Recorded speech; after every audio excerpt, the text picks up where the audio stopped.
Welcome back to the channel. You do join me in my room editing this video because I've just started this editing of this video and realised I haven't actually recorded the intro as such. But obviously you watched my last video and I was talking about buying a car from Facebook. So I started filming the car and then I realised I actually hadn't even spoke about my my little dilemma of buying it. So as you know, I always buy my cars from Copart or God, who are the other ones? There's another company I use, but I haven't used them for a little while now, even though they're a bit closer to me. But yeah, so I always buy my cars on Copart, and as you found with my last car, even though I did sell it and I did make good profit, it wasn't the end of the world. Buying cat cars is always an issue. Not only have you got to try and explain the damage and what's been repaired, you've also got that marker that says it's a cat. And obviously, even with my car, the Fiesta I sold, it wasn't even a cat car yet. It's still showing up. I do apologise if I'm waggling the table. Hang on. There we go. Yeah, so even though it wasn't a cat car, it still showed up as a marker. So I made a decision on my next build that I was going to try and buy a car locally that was a bit ropey and rough around the edges, but actually wasn't written off, trying to save myself, you know, fees and delivery costs and whatnot. So I had a quick look on Facebook. In fact, I sold the Fiesta, and the car that I got, I actually had the day after. Sold the Fiesta, and I got a bit itchy feet, as you do, and I found another car within 2 hours. So what I found was a Vauxhall Corsa Excite. It was a 1.2 petrol on a 14 plate, and it had done 76,000 miles, I think. MOT till December this year. I'm just wondering, actually. Hang on. Let me see if I can actually find the advert. No, actually, I could probably find it on my phone, couldn't I? Right, I'm back. So I just wanted to find the. I actually wanted to find the original advert. So when I found this car, let me see if you can see any of my information. Probably can't, but yeah. So this is the advert that I saw. So it was literally like the first picture was the inside of a car, which is a bit poo. And then there was that one. If I flick through it, hopefully you can get a gist of the car. Doesn't it? I'm going the wrong way. Doesn't even look that bad, actually. Hopefully you can see that. I do apologise if it's a bit of a flicker or whatever. So yeah, you're looking at the car and it doesn't look too bad. Apart from that, but we get to that. And the bit on the front. Anyway, so I saw this car. So it was advertised for 2,250 quid, which they weren't going to get. Then it was dropped down to 2 grand. Obviously, I'd sold the Fiesta and I was going to spend about 2 grand on another car. So when I was looking for this car, I just put like a radius of like 40 miles from where I live, and this car was about 30 miles away.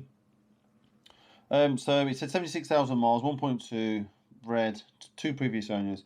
The description read as follows: 1.2 petrol Vauxhall Corsa Excite for 2,250 quid, all nearest offer. Reg 2011. 76,000 miles, 2 previous owners, MOT till December 21. Runs perfect, never had any mechanical or electrical issues with the car. Starts first time every time. There's a few scuffs and scratches, but only minor ones. Also, the front bumper has minor damage and can easily be replaced if you choose. Front bumpers can be purchased for under £100. Just so you can actually see that, so I'm not lying. So first of all, I contacted him because it says up there, look, 2011. So I contacted him and said, in your description it says 2011. Also in the title it says 2011. Yeah, you can see the registration plate, it said 14. So I confirmed with him first and he said, yes, it's 2014, and gave me no explanation as to why it says 2011. And clearly he writ 2011. So I asked him what it was like and he said there's a few scuffs, but it generally runs okay. Asked him if it had been written off previously and he said no. So I spoke to him for a bit longer and I arranged to go and see it the day after. Before I went, I did a HPI check on it because I went with the intention of buying it and leaving my car there, driving it back, and then going back to there. I was hoping he actually would come back with me, which is what we arranged anyway. Well, no, I was going to get someone to take me, you know what I mean? You drive one there, you drive one back type of thing. So yeah. So I did a HPI check on it and it came back fine. There was no discrepancies whatsoever. So I arranged to go and view the car the following day. And I got there, and with the photos I was made aware on the back bumper there's a big chip in it, and there's like a dent and a gouge in the back wing, back quarter panel, passenger side. And he said there was a bit of a crack on the front bumper. So when I got there, I just went straight to the front end because I wanted to see that first. I quickly went around the car and I could see the mark on the back, which was, it weren't the end of the world. Bit annoying that there's a bit of a chip missing from the bumper because that's not the easiest thing to repair, but yeah, it was there. I got to the front and I said, "What's the matter with the front?" And he said, "Oh, there's just a couple of marks." I looked at it and I could see that on the lip of the bonnet, it was obviously you got your bonnet and it sort of goes round like that, and the lip of the bonnet was tucked under itself. So I was like, okay. So I could look at, you couldn't really see in the photos, but I looked at the front and all the plastics to the front bumper was all cracked and you could push them out. And then underneath you could see that the all the plastics to the lower grille of the bumper was all broken, hanging. So I kind of shook it and it all shook. So I lifted the bonnet up, which wasn't easy because the bonnet wouldn't open. Though he said, "Oh, there's a knack to it." Obviously, there's a knack to it because the bonnet was dented. And I lifted it up and I looked straight down and I could see like the top of the bumper was still on, and there was like loads of tape in the corner. And I said, "What's happened to the bumper?" He said, "Oh, it's broke."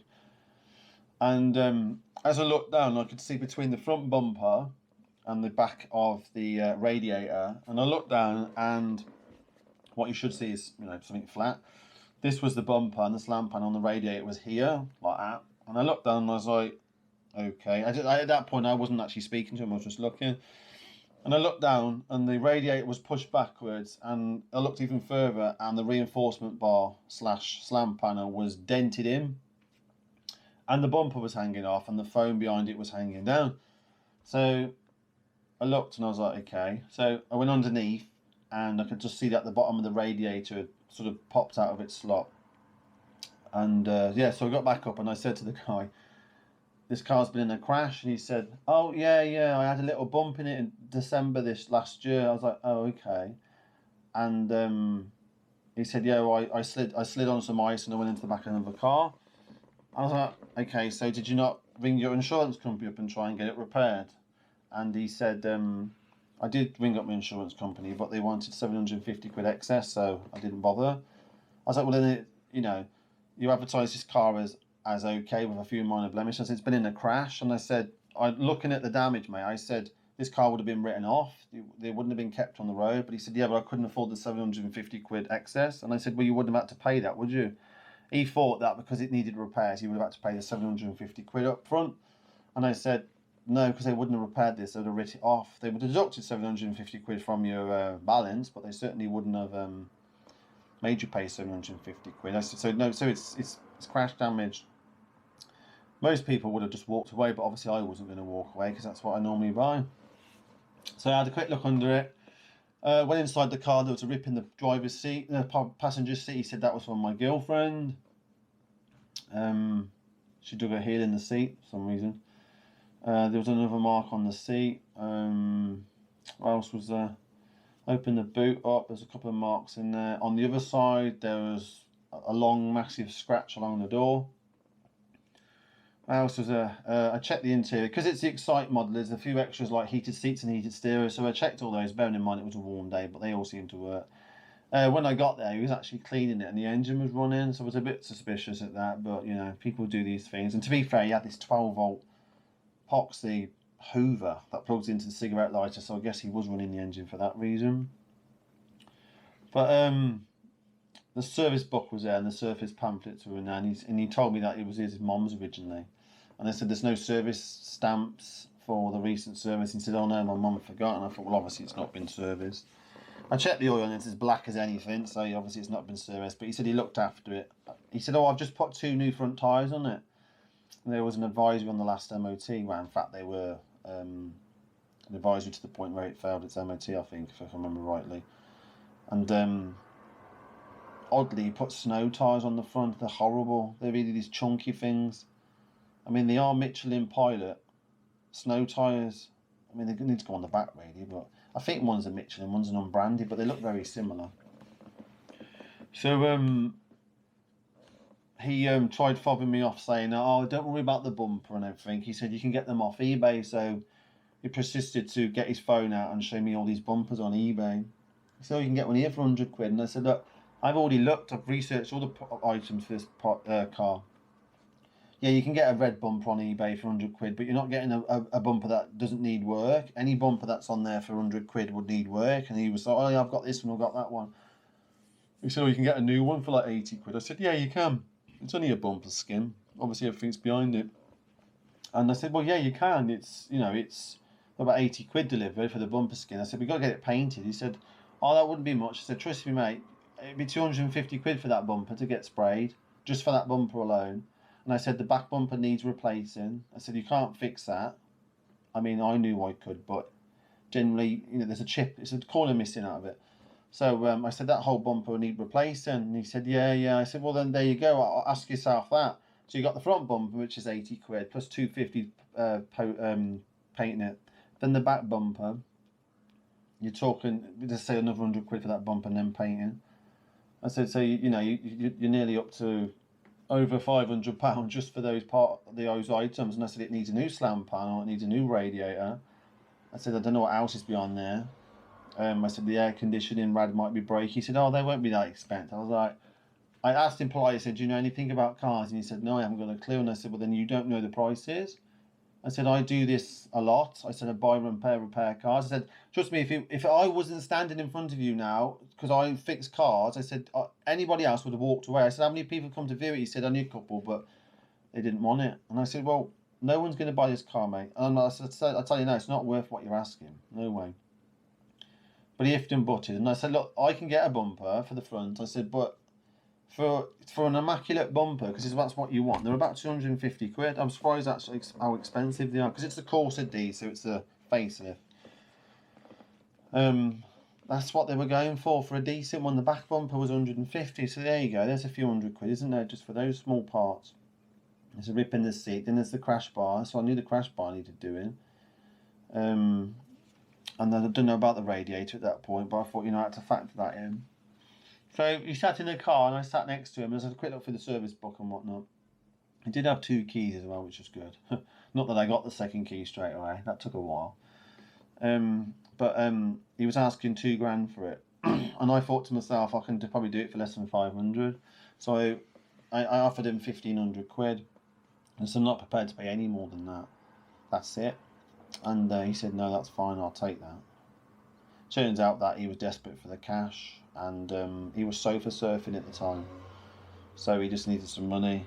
He's in fact, actually, he said, what I want to do is try and find a car for 1,000 quid and have a bit left over, because he was out of work, which is fair enough. Everyone has their problems, don't they? So I shook on it, but I didn't actually take the car. He said, can you give me a day to find another car? He said, because obviously I won't be able to get round. And then I said, look, if it's local, whatever. We just thought, I said, you come to me, drop the car off, I'll drive to you, and, you know, we'll sort the car out. So I left it for a little bit. In fact, I didn't hear anything off him for a little while, and I thought he'd probably change his mind. I thought there's no one else bound to have come and looked at it, because, you know, that would have been, they would have just laughed and walked off. But he contacted me in the morning and said, I found a car. And I said, oh, I'll come over and get it. And he said, no, I'll drive to you. And because that's what I said to him before. I said, if you drive to me, because actually he said, I'll drive to you and you can drive me back if you want. And I said, well, if I'm in the local town to you, I'll, you know, so I said, I'll go up there, I'll drop it off, or just park it in town or whatever, I don't know. But it turns out he actually found a car the following morning. So what we arranged was he was coming to me, I picked him up, drove the car to where he was picking his new car up, and I dropped him off, and that's how it worked. And he went and bought a Skoda Fabia from a lovely little old couple. It's quite a nice car, actually. It's better than one I actually bought off him. But it's very strange. His boot was full of loads of stuff, like clothes and everything, and there was nothing in the car when I got there. But when I dropped him off, he was like, he had that much in the boot. I was like, do you want a hand? And he said, no, it's fine. But I never test drove the car, so when he pulled up in it, obviously I knew he was using it, so obviously it worked. But I got in the car, because obviously I paid for it, I bank transferred him, and that's just, you know, I said I'll drive now because obviously it's mine. And I got in the car and I started turning the steering wheel, and all there was this annoying squeaky noise, and he went, oh yeah, I forgot about that. He said, and he started the other day, that did. So I turned the corner and went down the road, and it was, the discs and pads were grinding like the clappers. I was like, oh my God. I mean, most people would obviously run away even with a few dents on it, but I thought, I obviously need some pads and discs. Admittedly, it did start raining shortly afterwards, and then it kind of eased off, and then it actually went. I dropped him off and I turned back around and I went home, having a bit of a play with the car as I was driving home, just a few buttons in there, and then the noise come back and it was horrendous. But as I was coming back, I had to pick my friend up from the train station, so I had to go to the train station. I pulled in and I was like, oh, this car's so embarrassing. It is making a horrific grinding noise, and it was like a squealy, really badly grinding noise. So as I stopped in the train station, I got out and I was like, wow, there's no discs or pads left. That's why. The lip was about that much on the disc. Bit of meat on the pads, but certainly no discs. There's just no travel on them at all. So I was actually going to use it for a little bit, but you know, it came home and went straight in the garden, and that's where it's been ever since. I was just driving that way. It's embarrassing. But yeah, so that's the car I bought. So looking back on it now, I think I should have paid less than 1,500 quid. I mean, £1,500 for a 14 plate Corsa Excite. It's not bottom of the range, I'll give it that. It's got leather seats and everything, so it's certainly not the worst Corsa in the world, but they're not like Fiestas. They just don't sell that. I mean, they do sell well. They're supposed to be the second best selling car in the UK, but their prices are so up and down. They really are. But looking, I think it's only worth £2,000 as it stands, even when it's fixed. So it's a bit of an hard one, but I wish I'd paid just a little bit less than that. But I offered him 50, and that was that. So obviously he took it, so I brought it home. So I've started some videos on it, which you're probably going to see shortly.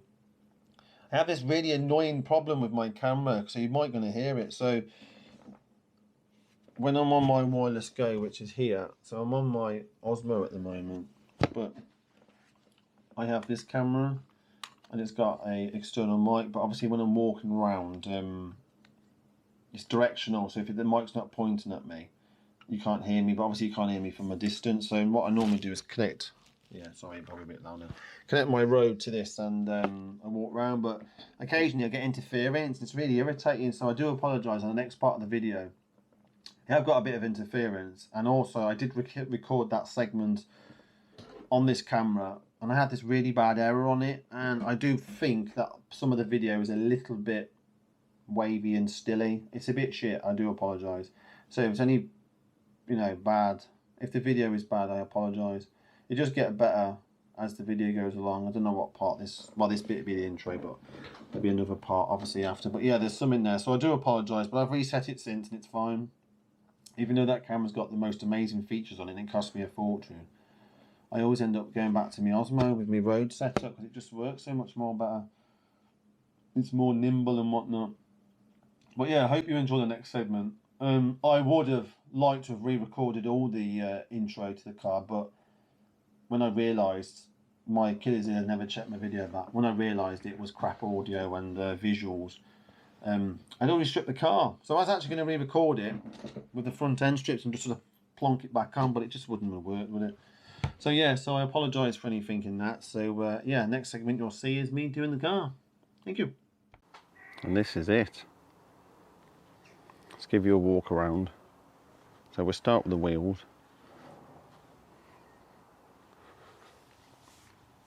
So we've got odd wheels on the front, tyres I should say. Some scuffing marks. I think that's just a bit of black crap and some scratches. I think the back one's probably the worst.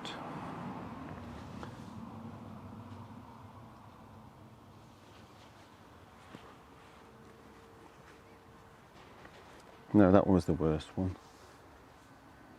It's really rough.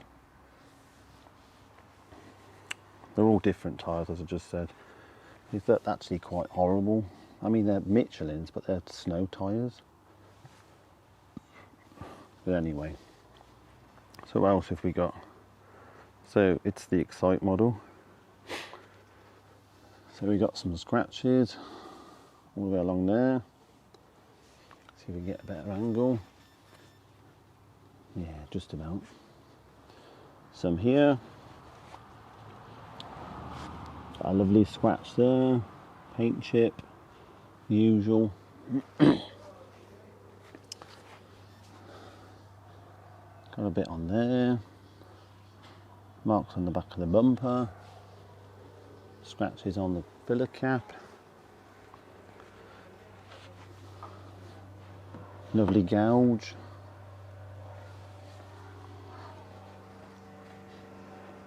Bloody noise. Mark there. Don't know how you do this one. Paint missing from the spoiler. Well, that's what you can call a spoiler.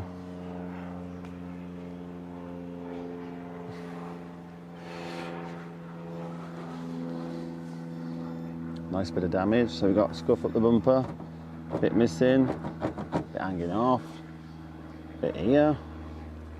It's obviously been whacked. That's a dent, so that's going to need pulling out. Some scratches. That's just a bit of glue and all that. That was me. Crappy paint touch up.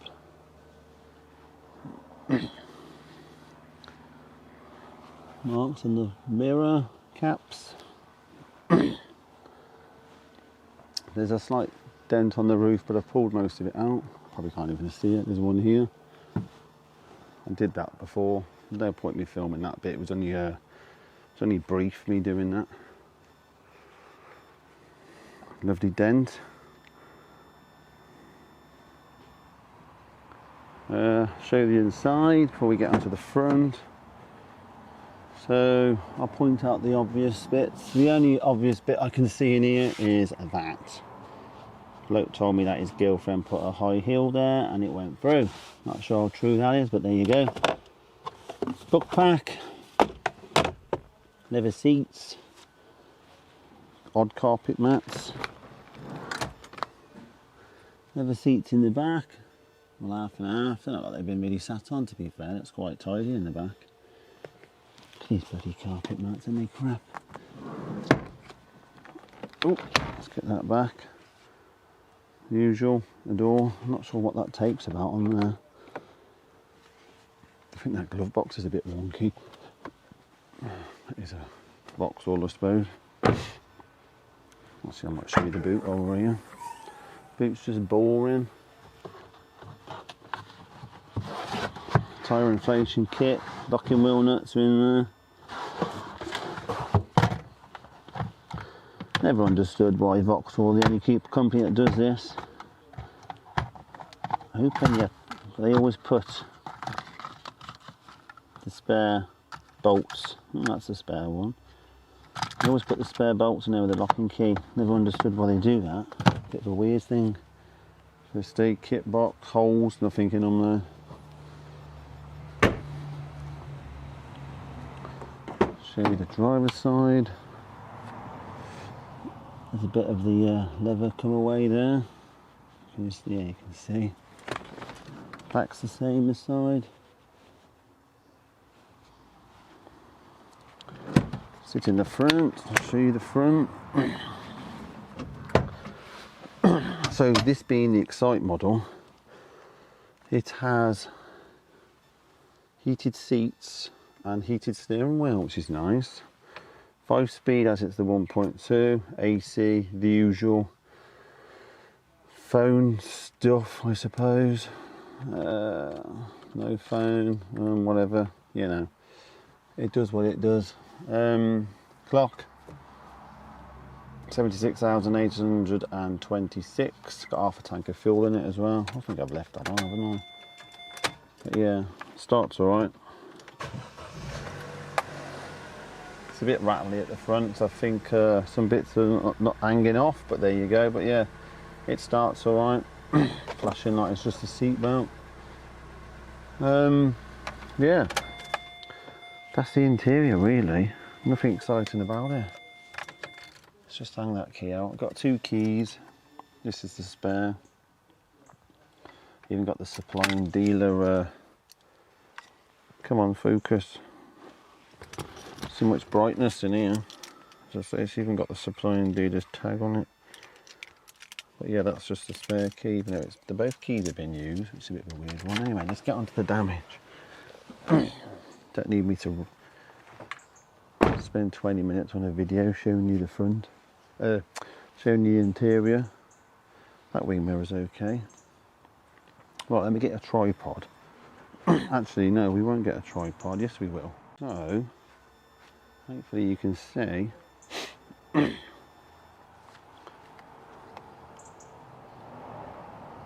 go along here. Right, so this car's had a bump in the front.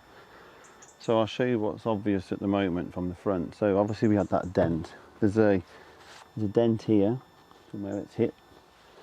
And then on the front we've got hanging off. Bit of the grille. Bottom grille is knackered. Top grille is missing bits. That's all cracked. I'll say there's a dent there. That's not pushed on properly, I don't think. Let me pop the bonnet so we can get in there.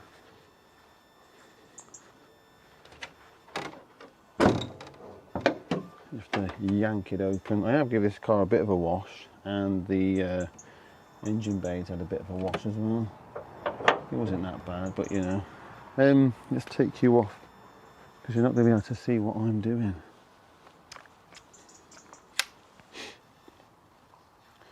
Just give you a better look. So, on the bumper, we've got a crack. Crack there.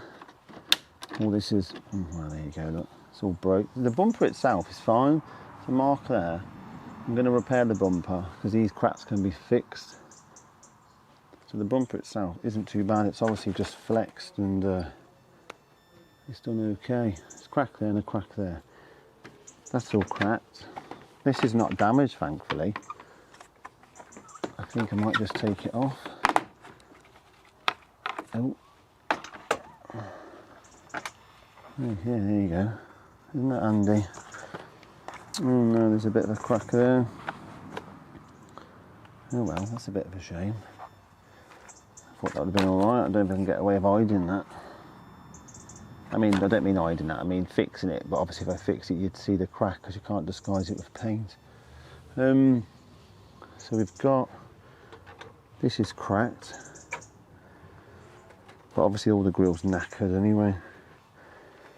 We've got this paint, we've got this tape that the guy kindly put on there. So I actually want to see, I haven't took this off, I want to see what it looked like underneath. See if it's damaged. And there's only a bit of a crack. It's just obviously not sat on the bits. It's not pushed in because there's nothing for it to push into. So I'm hoping, I don't know, but I'm hoping this panel here isn't broke. I don't think it is, but then it's only plastic. So you can see the radiator. It's just hanging there. Obviously look at that gap down there. That radiator shouldn't be that sitting that far out. So I'm hoping it's just pushed off. Possibly broken some lugs at the bottom, I guess. And if you look in here, you can see the crash bar. It's all pushed in. So it's obviously all flexed and just gone in. Ooh. It's obviously gone in and come back out. Got the foam in there. Not sure if that's broke, but it's foam, so it's supposed to absorb, isn't it? But yeah, that's it really. What I want to get onto next is taking the front end off, because this video isn't me actually fixing it. This video is about me taking the front end off so I can actually work out what I need to purchase. The fog lights survived, I think. I wonder if the bulbs are okay now. I've not actually turned the headlights on yet. Let's do that. So, let's put them on. Yeah, so the one daytime running light works, I know that as much. Oh, it's showing up on that. That's weird. Is that oh, there must be double filament in the bulb because on the daytime running light it doesn't work. Yeah, the fog lights work, so that's handy. But if I just turn the lights off, you'll see that now.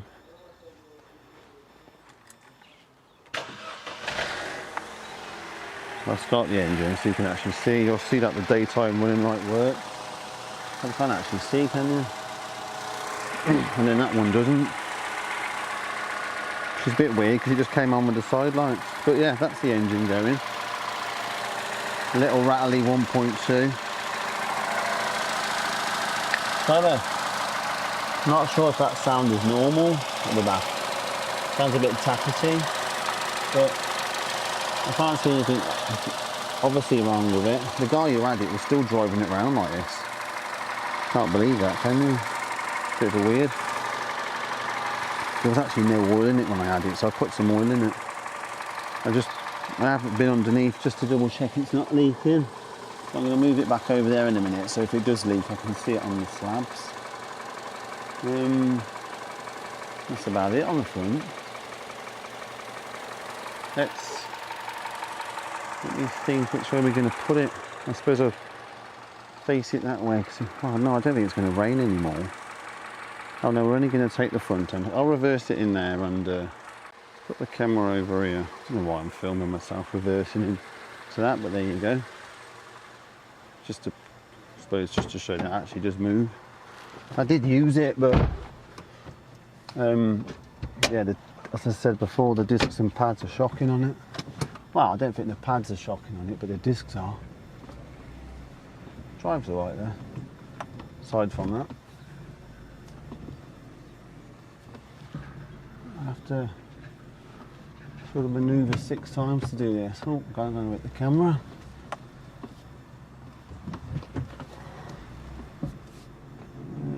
Try not to hit the wall.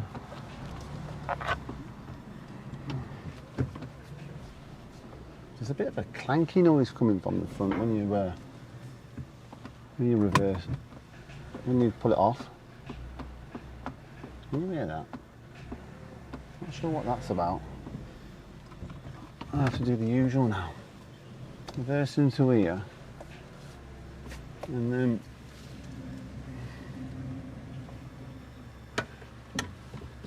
try not to hit the wall. And also those.